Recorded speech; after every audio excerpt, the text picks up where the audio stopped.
de commencer notre école du dimanche en vous remerciant d'être là et en sachant que les autres vont sûrement se connecter plus tard puisqu'il y en a certains qui sont en conseil de paroisse. OK. Donc, du coup, je vais faire la prière. Notre Père Céleste, nous te remercions bien humblement pour ce beau jour de sabbat, pour l'opportunité que nous avons eue d'entendre les messages de l'Évangile, pour l'opportunité aussi des émissions à la télé et sur la radio. Nous te remercions pour ton Évangile qui est tellement beau et qui nous aide à devenir de meilleures personnes. Aujourd'hui, nous allons étudier Doctrine et Alliance 13 tout particulièrement. Que ton esprit soit avec nous pour que nous soyons touchés par les messages que tu veux nous faire passer et que nous puissions les chérir dans notre cœur, mais aussi les appliquer dans notre vie. Au nom de Jésus-Christ, Amen. Donc voilà. Alors, frères et sœurs, non, n'est que des sœurs. Bien, aujourd'hui, on va parler de... Alors, le titre de la leçon, c'est « À vous, mes compagnons de service ». Mais nous allons nous concentrer surtout sur Doctrine et Alliance 13 et une partie de Joseph Smith Histoire pour terminer un peu, mais ce sera concentré sur Doctrine et Alliance 13. Donc tout le monde sait de quoi ça parle, Doctrine et Alliance 13. D'ailleurs, c'est frère ce matin, Terry Temoria, non, Noho Temoria qui en a parlé ce matin. Bien. Alors, qu'est-ce que vous savez sur Doctrine et Alliance 13? Qu'est-ce qui est intéressant de retenir sur Doctrine et Alliance 13? Très simplement.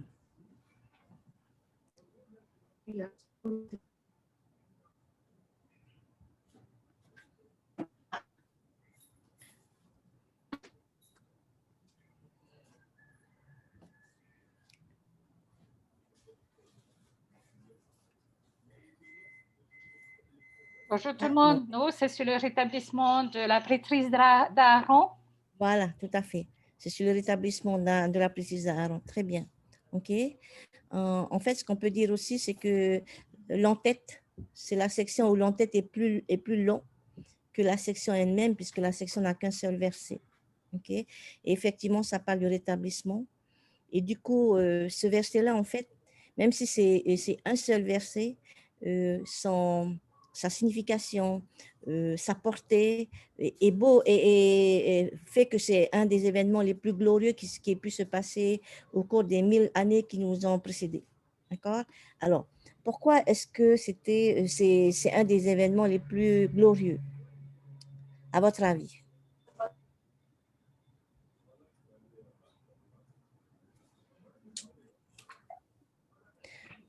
Pourquoi ce rétablissement était vraiment nécessaire, était vraiment... Oui.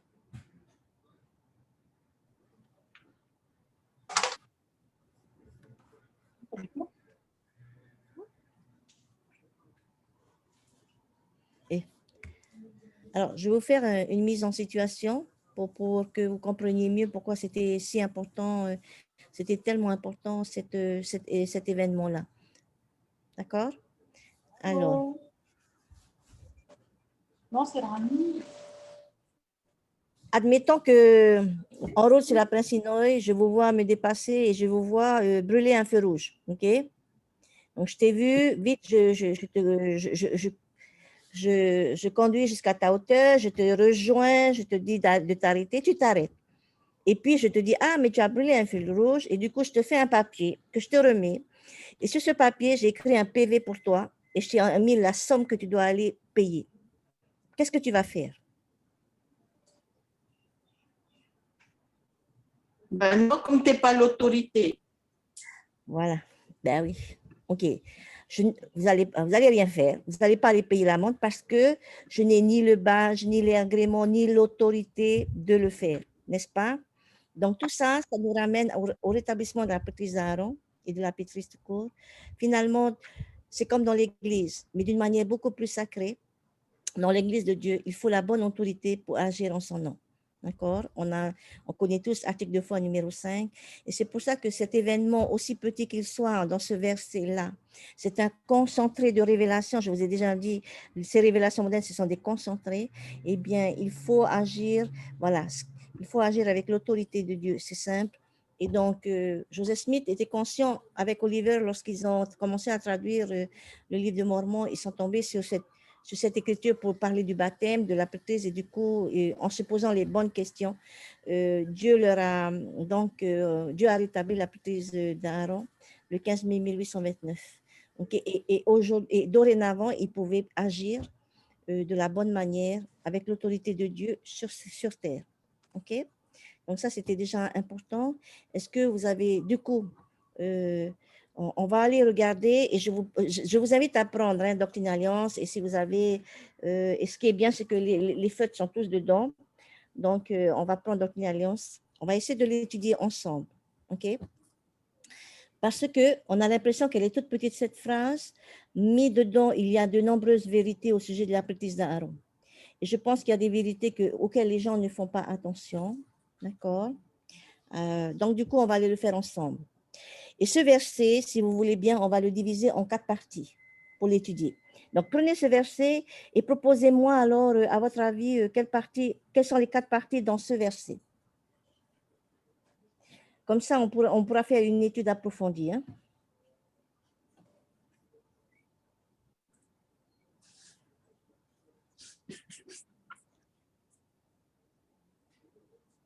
Alors, jusqu'où on pourrait mettre quelle serait la partie 1?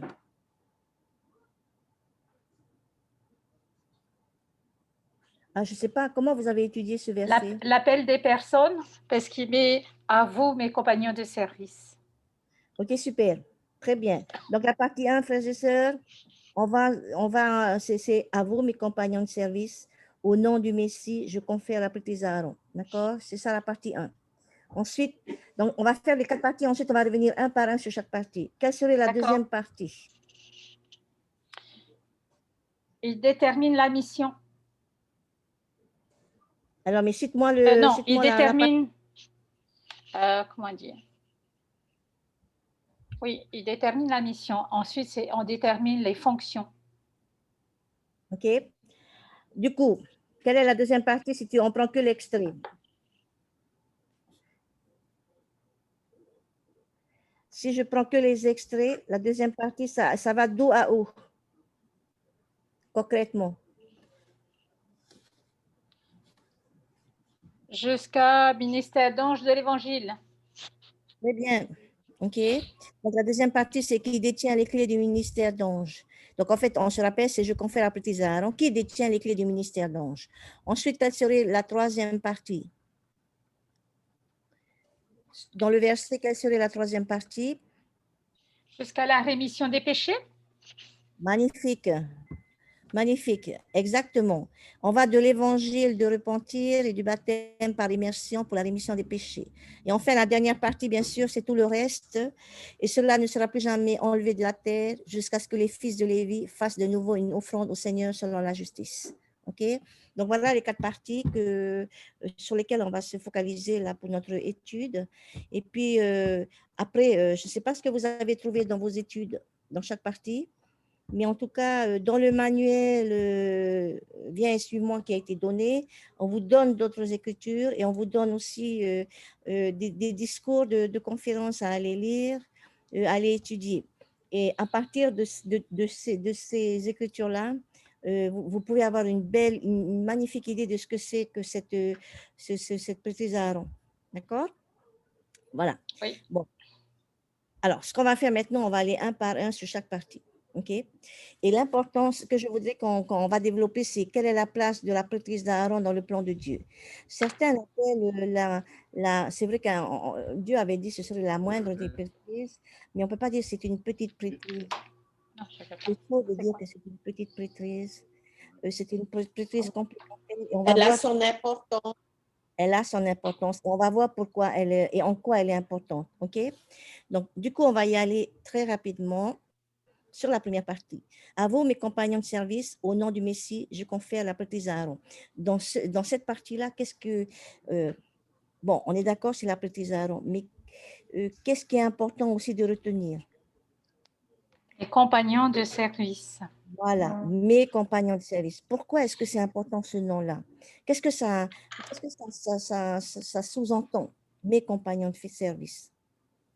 Un lien direct, un lien affectif. Exactement, un lien direct, un lien affectif, ok? Un lien de coopération, un lien de collaboration, un lien d'association, d'accord? Alors, je ne sais pas, rendez-vous compte que ces deux jeunes hommes qui ont à peine 22-23 ans et qui vont voir un ange qui s'appelle Jean-Baptiste, et je pense qu'ils vont être quand même, je pense qu'ils vont être un peu accablés quand même, mais en même temps, quel honneur que ce Jean-Baptiste qui a baptisé le Sauveur, qui a préparé la venue pour le chemin du Sauveur, pour la venue de ce Jean-Baptiste les appelle mes compagnons de service. Ça, c'est beau et en même temps, c'est une leçon pour nos frères et sœurs. OK?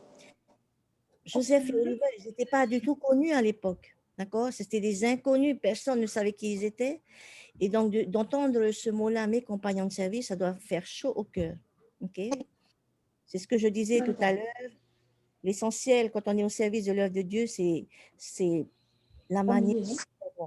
Pas si on nous a remarqué. Ce n'est pas le plus important. Puis, ce n'est pas où tu sers qui est important, mais comment tu sers. OK? Et donc, du coup, par rapport à nous, il y a quelque chose qu'il faut comprendre, du coup, de très important. C'est quoi? Aujourd'hui, moi, cette phrase-là, en quoi elle s'applique à moi? D'ailleurs, est-ce que vous sentez qu'elle s'applique à vous? Oui.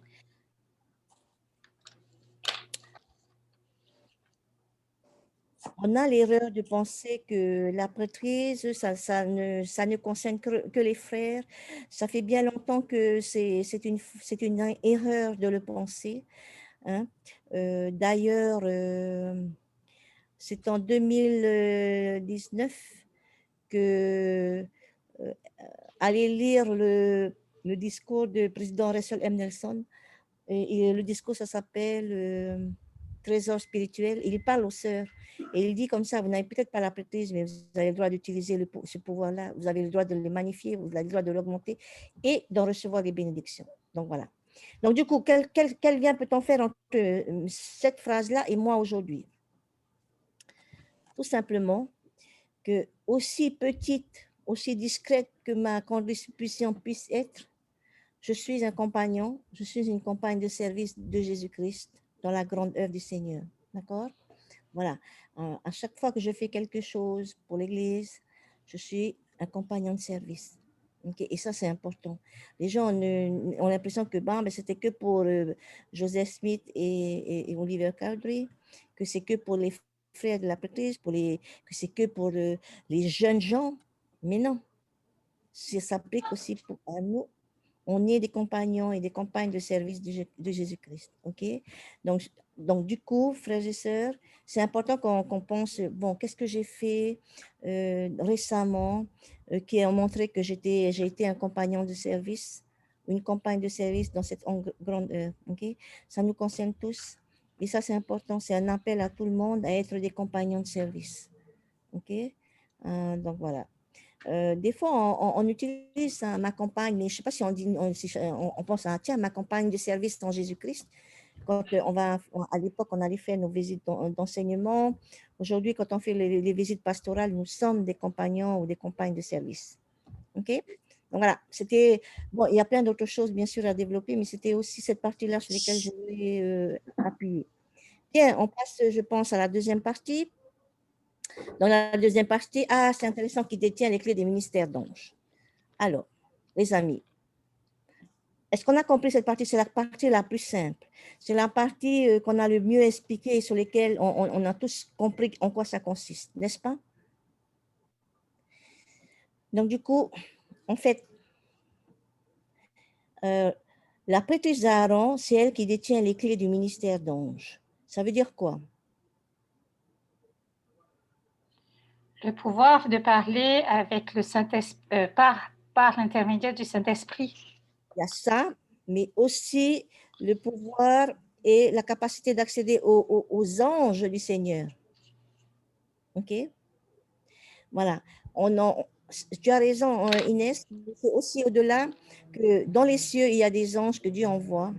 Et lorsque avec la prêtrise d'Aaron, donc même un diacre, détient ces clés du ministère d'ange, détient la clé pour avoir accès à ces anges-là.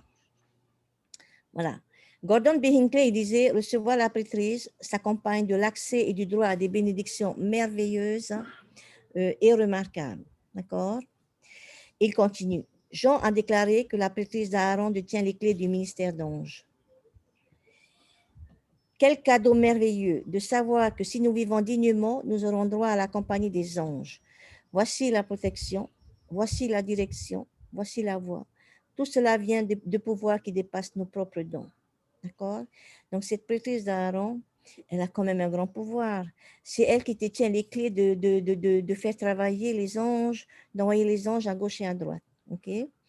Et puis, dernièrement, il n'y a pas longtemps, Jeffrey R. Holland a fait aussi un discours sur les anges. Et voici ce qu'il a dit. Est-ce que vous avez déjà vu des anges? Ils se manifestent de diverses façons. Merci. Ils se manifestent de diverses façons, exactement. D'accord? Il y a les messagers célestes qui sont envoyés par notre Père céleste, mais il y a aussi les personnes qui sont autour de nous, qui vivent dans notre environnement et que peut-être qu'on n'a pas, on pense pas à eux comme des anges. Mais Jeffrey R. Holland a dit, j'ai parlé de l'aide céleste, d'anges envoyés pour nous bénir lorsque nous en avons besoin. Mais lorsque nous parlons des personnes qui sont des instruments entre les mains de Dieu, nous nous souvenons que tous les anges ne se trouvent pas de l'autre côté du voile. Nous marchons et parlons avec certains d'entre eux ici-bas chaque jour. Certains d'entre eux habitent dans notre quartier. Certains nous ont donné naissance. Et il dit à la fin, il dit, et l'un d'entre ces anges a accepté de m'épouser. Okay? Donc, frères et sœurs, du coup, ça donne aussi une autre perspective de ce ministère d'ange. Okay? Concrètement, j'ai envie de vous dire que lorsque nous faisons du service pastoral, nous sommes en train d'agir sous l'autorité de la prêtrise d'Aaron, parce que c'est la prêtrise d'Aaron qui détient les clés du ministère d'ange. Lorsque je suis en train de servir quelqu'un, lorsque je suis en train d'aider quelqu'un à grandir dans sa foi, etc., je suis en train d'agir sous l'autorité de la prêtrise d'Aaron qui détient les clés du ministère d'ange. Vous voyez que c'est pas rien, c'est pas une petite, on dit pas que c'est une petite prêtrise, c'est vraiment quelque chose qui normalement, c'est quelque chose qui se vit tous les jours dans sa vie. OK? Voyez en fait ce que c'est, quand vous comprenez ce que c'est que les clés du ministère d'ange, quand vous comprenez qui sont tous ces anges qui sont autour de nous, quelque part, j'ai envie même de dire que quand j'enseigne et que j'aide une personne à fortifier son témoignage, quand je partage mon témoignage et que ça aide une personne, je suis en train d'agir sous l'autorité des clés du ministère d'ange. Okay? Je suis en train de mettre en action l'évangile et les clés du ministère d'ange. Donc, vous voyez, ça peut se retrouver partout dans notre vie, hein, quand on est peu importe les personnes qui sont autour de nous. Donc, voilà. Voilà ce que je voulais dire sur les clés du ministère d'ange. Bien, on va continuer à troisième point, troisième phrase. Alors, en fait, c'est la prêtrise d'Aaron qui détient les clés de l'évangile du repentir et du baptême par l'immersion pour la rémission des péchés. Magnifique. Qu'est-ce que vous comprenez là-dedans?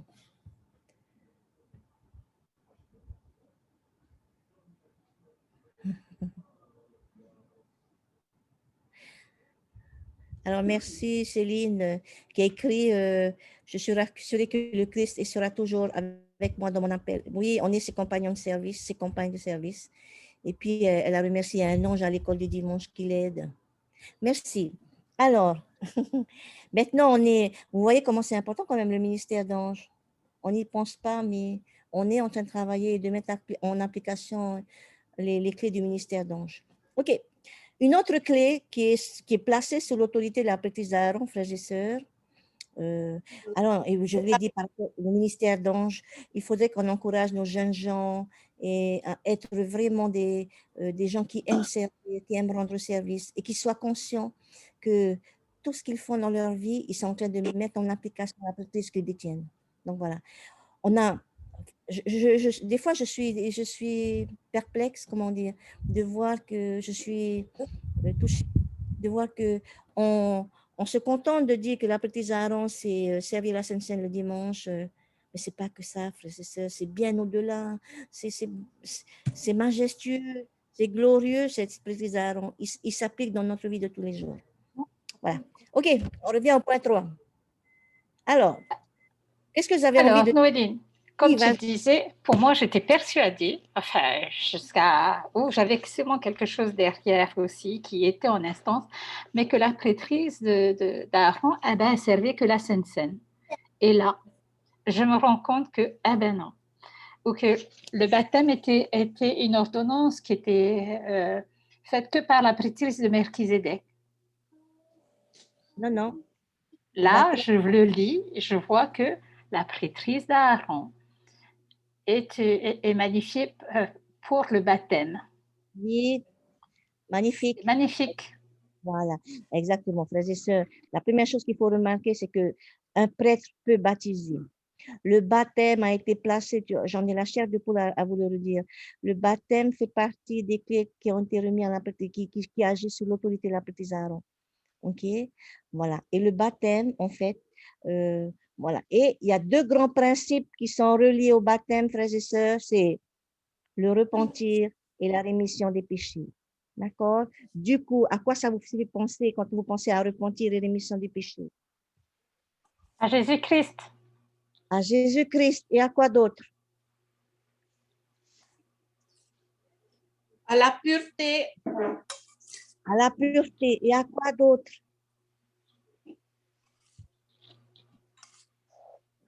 C'est pas grave, on va C'est y les aller. premières étapes pour pouvoir être comme le Christ. Magnifique, magnifique. C'est les premières étapes pour pouvoir être comme le Christ. Et aussi, et là, Dallin H. Oaks, il va relier repentir, rémission des péchés et baptême à une autre ordonnance aussi importante, qui est La prise de la La Sainte Sainte Seine. Seine. oh oui, la Sainte Seine, c'est magnifique. Frères et sœurs, tout ça c'est lié. Et voici ce que dit Dallin H. Oaks. On en trouve la signification dans l'ordonnance du baptême et dans la Sainte Seine. Cette clé de l'évangile du repentir, c'est à la fois le baptême et la Sainte Seine. Le baptême est pour la rémission des péchés et la Sainte Seine est un renouvellement des alliances et des bénédictions du baptême. Tous deux doivent être précédés du repentir. On ne dira jamais assez à quel point la prêtrise d'Aaron est importante en cela. D'accord? Frères et sœurs, ces deux ordonnances sont administrées par des détenteurs de la prêtrise d'Aaron sous la direction de l'épiscopat qui détient les clés de l'évangile de repentance, du baptême et de la rémission des péchés. Est-ce que vous réalisez le gros truc en fait? Est-ce que là, il faut se dire, frères et sœurs, que les deux ordonnances les plus importantes dans le plan de Dieu, d'abord le baptême, c'est la première ordonnance pour entrer dans son royaume. Et deuxièmement, la Sainte Seine, c'est l'ordonnance la plus sacrée de son plan, ont été placés par Dieu sous l'autorité de la prêtrise d'Aaron. D'accord? Ne venez plus jamais me dire que c'est une petite prêtrise. C'est faux. C'est une compréhension incorrecte. Pardon, je rectifie. C'est une compréhension incorrecte. Dieu, il a placé des ordonnances sacrées, glorieuses, majestueuses sous les pieds de la prêtrise d'Aaron. Et c'est pour ça que moi, je pense que c'est important que le dimanche, ce soit des prêtres qui officient pour bénir. Voilà. Et j'étais contente, aujourd'hui, on a eu donc un prêtre qui était là, c'était Frère Panhan qui a béni la Sainte Seine avec des anciens. Ce n'est pas officié par la prêtrise de Melchizedek. La Sainte Seine, l'ordonnance la plus sacrée. Alors ne me dites pas que c'est une petite prêtrise, la prêtrise d'Aaron. Au contraire, c'est une prêtrise complémentaire et c'est une prêtrise pour nous préparer. Une prêtrise préparatoire. Okay? C'est peut-être parce qu'elle est... Ah, oui? Pardon, Noéline. C'est peut-être parce qu'elle a souvent été associée aux jeunes, aux enfants. Oui. Donc, on pense que comme ça a été donné aux enfants, c'est sûrement pas important. Hein? Enfin, aux enfants, je dis à partir de 12 ans. Oui, aux jeunes, voilà. On est d'accord. mais c'est bien plus que cela, ok? Alors, si vous regardez bien, en fait, ces deux ordonnances, le baptême et la Sainte Seine, alors d'abord, visent à nous justifier et à nous purifier du péché et de la conduite. Ok? Et en fait, j'aime bien dire que l'évangile de la repentance est porté par le travail des détenteurs de la prêtrise Aaron. Ok? Là, ce baptême-là, c'est le baptême du repentir. Tu vois la Sainte Seine quand ils servent, ils sont en train d'amener la repentance à chaque personne dans la bénédiction de la personne, de la Sainte. Vous voyez ce que je veux dire? C'est un grand travail. Ils sont vraiment représentants du Seigneur. Hein? OK? Voilà. Que ce soit le baptême ou la Sainte Seine, ce sont des ordonnances qui nous purifient, qui nous justifient. Ce sont des ordonnances qui nous ramènent dans un état de dignité et de pureté. OK? Et grâce à ça, ce sont des ordonnances qui nous permettent d'avoir accès au pouvoir de l'expiation. J'ai besoin de me repentir. J'ai besoin d'avoir la rémission des péchés. J'ai besoin d'être justifié par l'évangile pour pouvoir avoir accès à l'expiation. OK? Voilà. Et c'est pour ça que Dieu a voulu donner ça dans la prêtrise d'Aaron. Il se dit, je donne ces pouvoirs et ces ordonnances dans la prêtrise pour vous élever, pour vous aider à vous préparer et à atteindre un certain niveau. Et quand vous allez atteindre un certain niveau, là, la prêtrise supérieure, la prêtrise de Melchisédek, va nous élever à un plan plus céleste et va nous sanctifier. D'accord? Donc, je reprends. Prêtrise d'Aaron, c'est pour nous justifier, nous purifier. Et ensuite, parce que j'ai appris à servir, parce que j'ai appris à me repentir, parce que j'ai appris à rechercher la rémission de mes péchés, je suis prêt à entrer dans un niveau supérieur avec la prêtrise de Melchisédek et à faire tout ce qui est sur l'œuvre du temple. C'est pas beau ça? Moi, je trouve ça magnifique. Magnifique. C'est magnifique. Alors, après, j'aimerais dire quelque chose de très clair. Le rôle d'évêque, c'est d'agir en tant que président de la prêtrise d'Aaron. Et l'évêque, c'est un office de la prêtrise d'Aaron. L'évêque, c'est un office de la prêtrise d'Aaron. Ce n'est pas un office de la prêtrise de Melchisédek. D'accord? Donc, pourquoi? C'est simple. Lorsque Bishop, même s'il a sa prêtrise de Melchisédek, même s'il va l'utiliser par ailleurs, son office en tant que Bishop est de nature aaronique. Elle vient d'Aaron.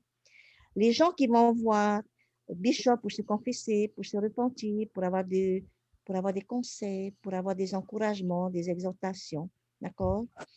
Eh bien, Bishop, il va agir dans un rôle de la prêtrise d'Aaron. Le rôle, les clés du ministère d'ange, mais aussi les clés du repentir, du baptême et de la rémission des péchés. D'accord? C'est ça qu'il utilise, les clés de l'évangile de la repentance. Voilà. Et du coup, cette prêtrise d'Aaron, frères et sœurs, nous prépare à une plus grande spiritualité. Cette prêtrise d'Aaron, elle est là pour nous préparer à recevoir des bénédictions supérieures reçues par eux. Voilà. C'est beau. Moi, je trouve ça beau, ça. D'accord? Donc, nous sommes bénis de pouvoir travailler sous les clés, sous l'autorité de la prêtrise d'Aaron. Et avec les clés qui sont détenues par la prêtrise d'Aaron, et on fait pas assez, on n'insiste pas assez sur ces clés. Je pense que si nos jeunes comprenaient mieux ce que c'était ces clés-là, ils auraient encore plus envie de servir et d'être un compagnon de service pour Jésus-Christ. Ils ne sont pas simplement comme Jésus-Christ. Voilà.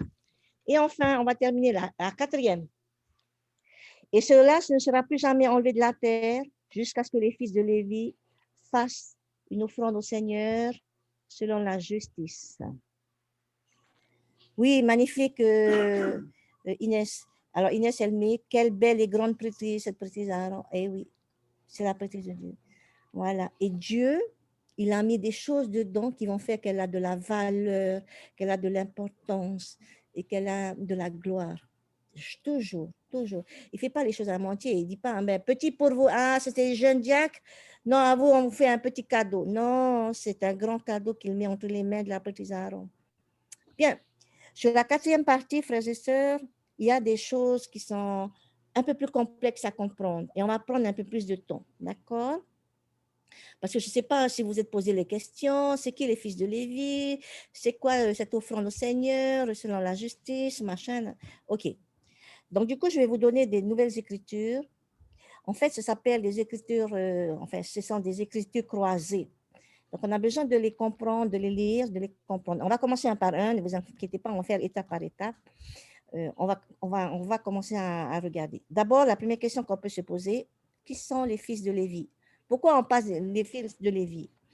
Est-ce que vous savez qui sont les fils de Lévi? De Lévi, pardon, pas de Lévi, de Lévi.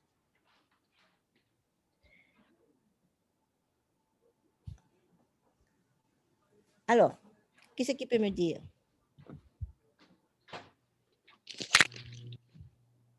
Alors, ok. Alors d'abord, Lévi, c'était un fils de Jacob. D'accord? De qui? Qui a eu les 12 tribus d'Abraham. Les 12 D'accord. tribus. Tu sais, il fait partie des 12 tribus d'Israël. D'accord? C'est un des fils de. Et donc, à l'époque, ils ont décidé que ceux qui allaient travailler au tabernacle, ok, ce sont les fils de Lévi. Donc, du coup, alors, voilà, fils de Jacob et Léa. Ouais.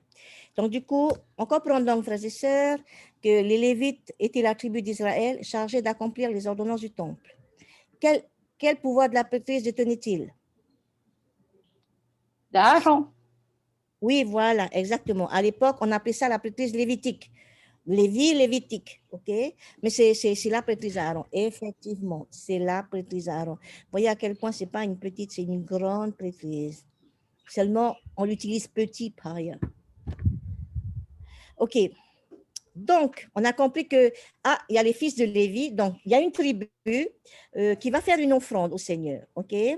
Et cette tribu, elles sont les détenteurs de la prêtrise d'Aaron, ok? Donc, on a compris ça. Donc, si je regarde bien ce chapitre-là, c'est réservé peut-être aux détenteurs de la prêtrise Aaron. Ok? Et ils vont faire une offrande au Seigneur. Et on va se reposer la question, bon, ok, je veux comprendre c'est quoi cette offrande. Est-ce que vous voulez comprendre aussi c'est quoi cette offrande? Oui. Ok, on va y aller regarder. Donc, du coup, on va en savoir plus. Vous allez prendre 84, 34, Doctrine et Alliance 84, 31. Ok? Et Le dedans, sacrifice des premiers-nés? je crois pas. Attends, j'y vais. J'y vais. Ben, allons-y tous ensemble, de toute façon. Alors, c'est quoi cette... voilà, on nous parle de quoi? Alors, je lis l'Écriture. C'est pourquoi, comme je l'ai dit concernant les fils de Moïse, car les fils de Moïse et aussi les fils d'Aaron offriront une offrande et un sacrifice acceptable dans la maison du Seigneur, laquelle maison sera bâtie pour le Seigneur en cette génération à l'emplacement consacré que j'ai désigné. Ah, mais alors, on complexifie. Hein? Là, on parle d'un autre groupe et d'un lieu. L'autre groupe, c'est les fils de Moïse. Alors, qui sont les fils de Moïse? Et on parle aussi des fils d'Aaron. Hein? Donc, on a compris que les fils d'Aaron, c'est tous les détenteurs de la prêtrise Lévitique. lévitique ou d'Aaron. D'accord? Ils sont tous là. Maintenant, les fils de Moïse, c'est qui alors? Alors, les fils de Moïse, quelle prêtrise il avait Moïse, frères et sœurs? Melchizedek. Voilà, magnifique. Donc, les fils de Moïse, ce sont tous les fils qui sont détenteurs de la prêtrise de Melchisédek, puisque Moïse détenait la prêtrise de Melchisédek. Donc, ce qu'on doit comprendre, c'est cette deuxième partie. D'abord, cette dernière partie-là, les fils de Lévi, il y a les détenteurs de la prêtrise d'Aaron, et puis il y a aussi les détenteurs de la prêtrise de Melchisédek. OK? Bien. Et où est-ce qu'ils vont donner? Alors, où est-ce qu'on va faire une offrande? Dans la maison du Seigneur. Voilà, dans la maison du Seigneur. OK, donc on a un lieu, on a des personnes et il nous manque, mais c'est quoi l'offrande? OK? Oui. Alors, du coup, on va chercher, il nous reste le dernier mystère. Voilà. C'est quoi cette offrande qu'on doit offrir dans le temple à la prêtrise? Allez, on va prendre 128-24.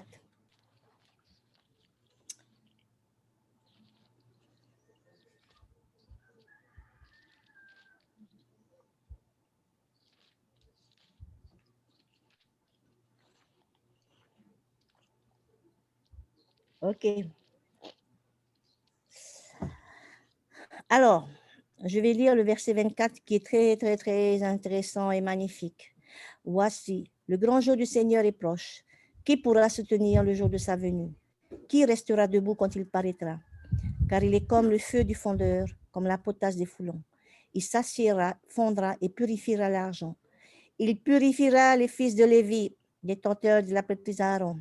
Il les épurera comme on épure l'or et l'argent, afin qu'il présente au Seigneur une offrande avec justice. Donc, on reprend hein, ce que Jean-Baptiste a dit. Mais il dit, c'est pourquoi amenons, nous c'est qui? Un nouveau groupe.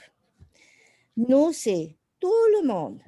Parce qu'il m'est juste appelé nous l'Église. Alors, dans nous l'Église, il y a les hommes, les femmes, les détenteurs de la prêtrise, Aaron, mais c'est tout le monde là. Hein? Et j'aime bien.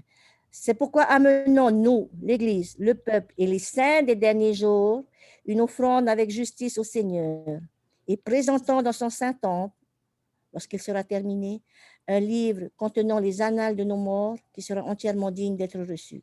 Waouh! Ça y est, on a compris c'est quoi l'offrande, frères et sœurs. C'est quoi l'offrande? La généalogie. La généalogie. OK? Et là, maintenant, dans ce verset-là, on vous dit de qui on parle. Qui doit faire... Donc, du coup, frères et sœurs, qui doit faire une offrande? Tout le monde.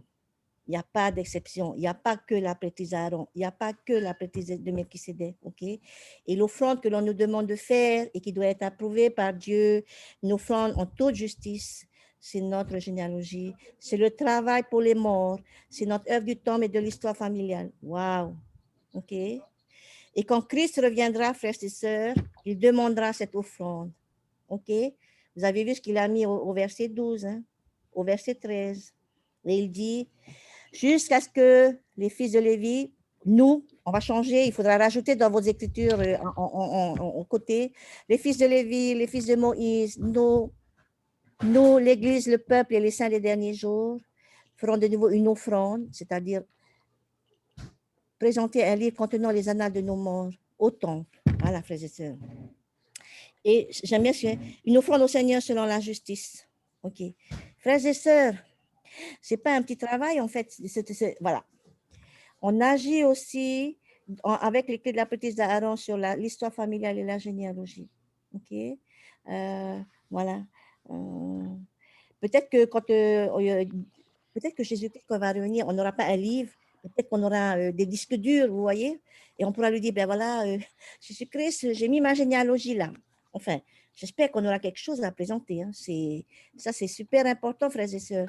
Parce que s'il arrive et qu'on dit, ben voilà, on n'a pas d'offrande, je n'ai pas préparé mon offrande, voilà, je ne sais pas, il n'y aura plus que des regrets. Hein. N'est-ce pas? Voilà. Et Léo est en train de dire, on fera partie des vierges folles. Frères et sœurs, vous voyez à quel point ce rétablissement c'est beau, c'est majestueux, c'est glorieux. OK?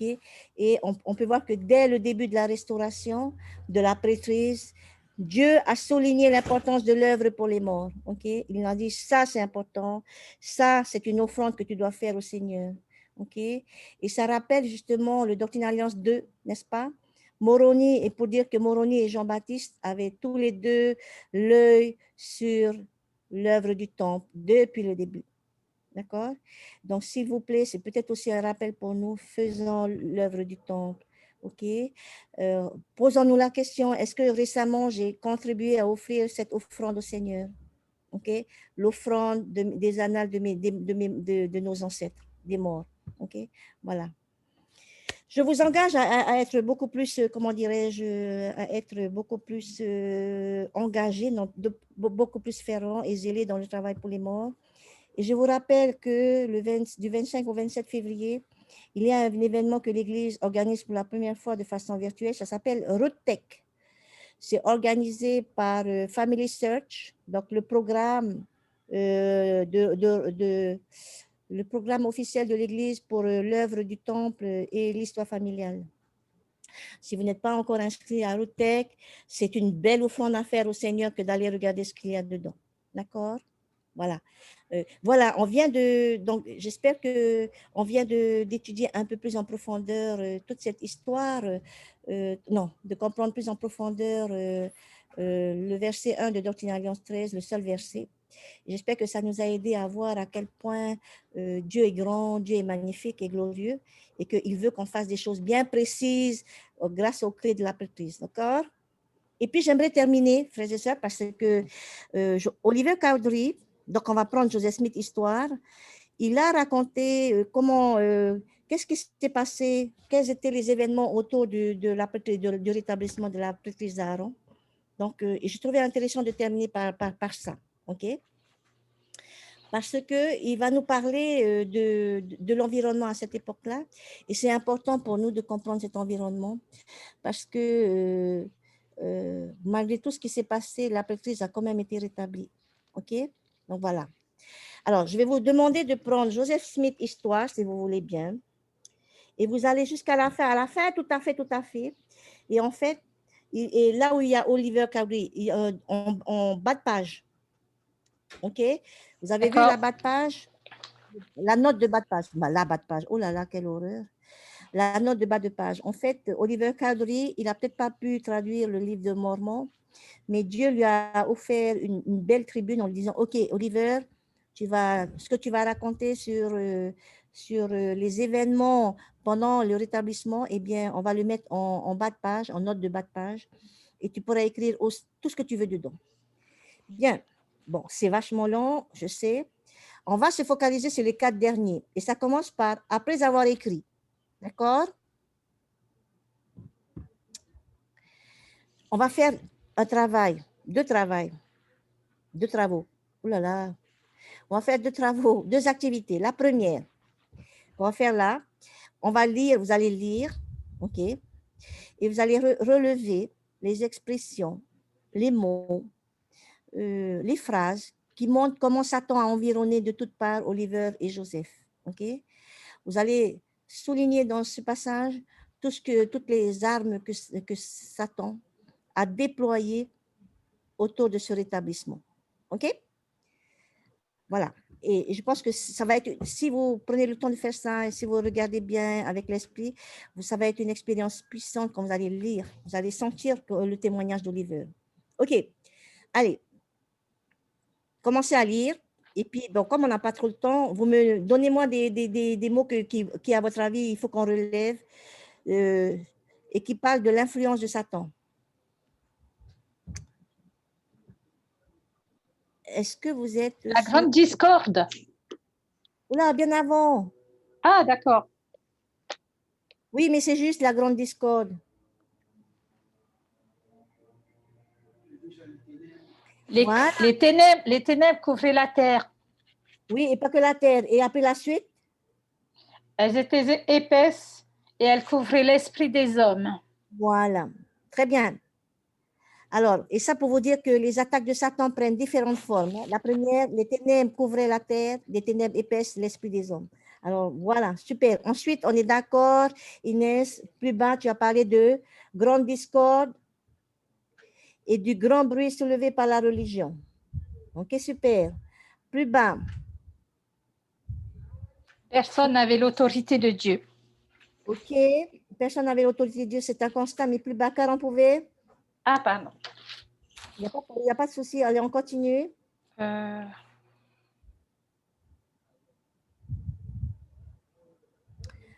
je vais souligner ces hommes qui nient les révélations, d'accord? Oui. En fait, Satan les travaille pour que disent non, c'est pas vrai, Cariho à lui. Ok, bien. Maintenant, je vous demande de passer au chapitre suivant pour chercher toujours les attaques de Satan. Quelle forme ça peut avoir? Alors, lisez le paragraphe suivant.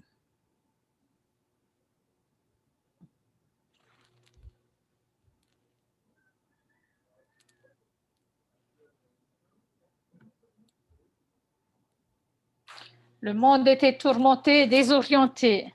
Magnifique, exactement. Quoi d'autre? Des millions de personnes tâtonnaient comme des aveugles. Magnifique, exactement, et qui cherchent le mur.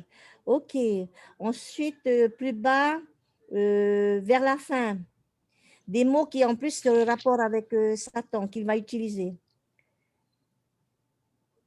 La dernière phrase, quels sont les mots que Satan utilise pour nous déstabiliser?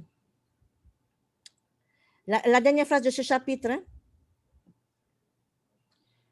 L'incertitude, le doute. Oui, le doute, l'incertitude. Et juste en haut, il parle de la crainte, l'imaginaire et la tromperie. D'accord? Voilà. Voilà. Crainte, doute, imaginaire, mensonge. Voilà. Frères et sœurs, tromperie. Et en fait, vous avez vu, il met, on va plus bas, le paragraphe suivant. Et on a déjà parlé de tromperie, donc du coup, il y a marqué les tromperies peuvent succéder aux tromperies. Voilà. Voilà. Et avec les tromperies, on peut séduire les dupes. OK. Voilà. Voilà la situation et voilà ce que Satan va faire, non seulement à l'époque du rétablissement, mais c'est ce qui va aussi essayer de semer, même aujourd'hui. Hein. Vous êtes d'accord que tout ça, c'est aussi aujourd'hui. OK? Donc, du coup, on va refaire la même activité, mais à ce moment-là, parce qu'en fait, dans cette histoire-là, Dieu, il sait que Satan est toujours présent.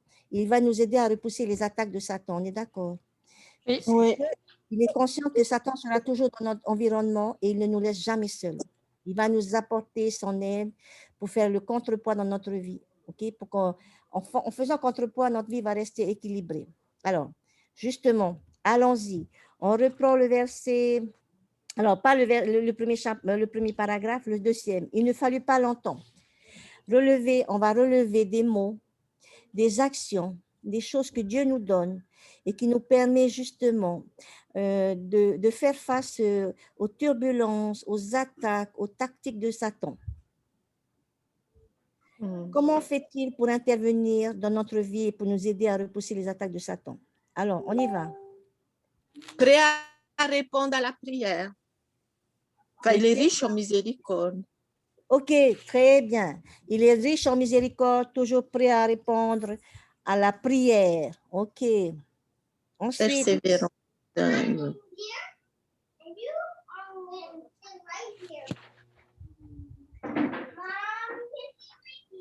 La voix du Rédempteur apaise notre esprit. OK, très bien. La voix du Rédempteur apaise nos esprits, mais on n'oublie pas, juste avant, il dit, pardon, condescendant à nous manifester sa volonté. Il condescend à nous manifester sa volonté. OK, super.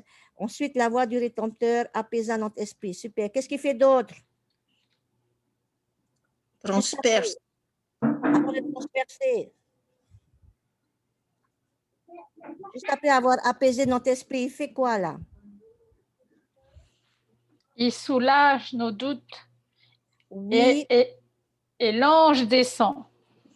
très bien. Alors, et j'aime bien, il soulève le voile. Miama. Il soulève le voile. Le voile du doute. Voilà, le voile du doute, le voile de l'obscurité, le voile de l'incompréhension, et il nous met le message tant attendu. C'est ça la prière. Des fois, on ne comprend pas les choses, et tout d'un coup, il va soulever le voile et il va nous donner le message. Voilà la réponse. OK? Voilà. Et du coup,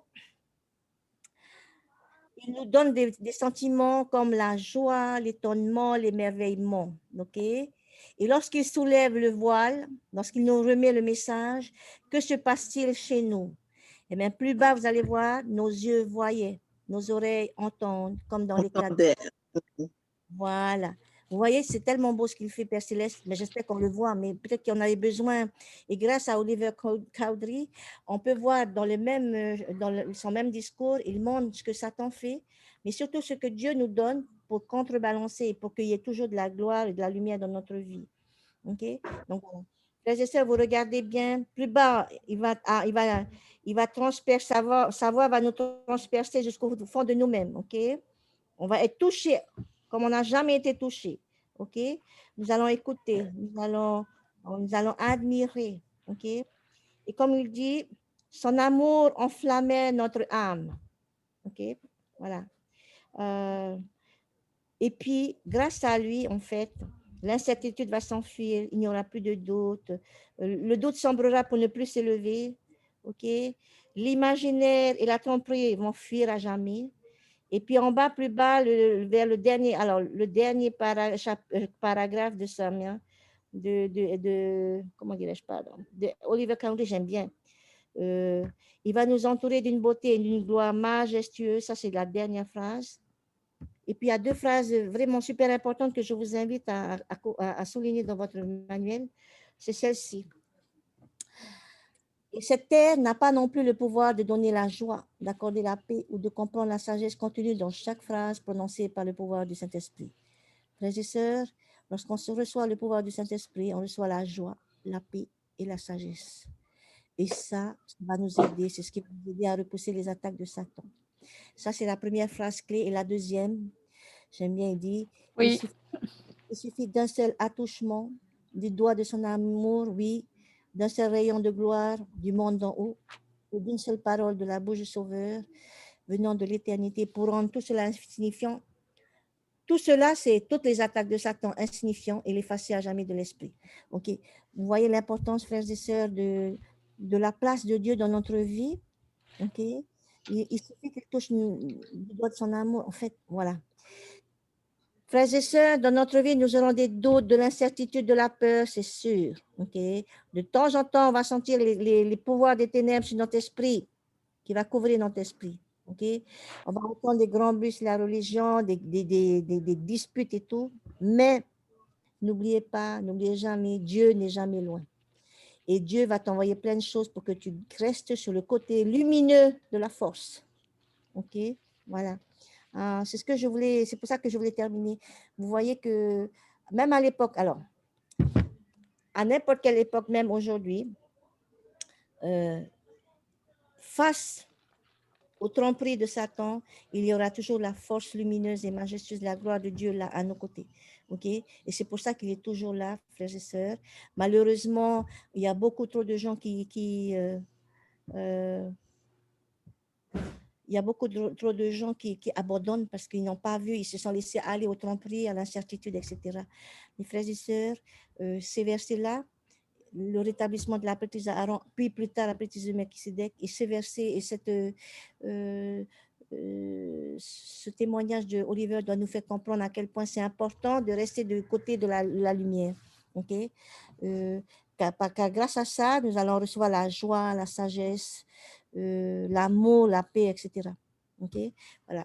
De toute façon, vous avez le temps de lire, mais voilà, je voulais juste vous dire à quel point nous avons besoin de notre Père Céleste.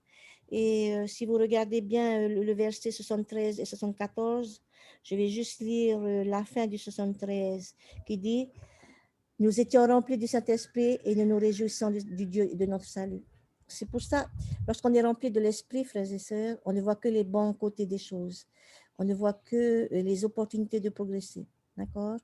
Voilà.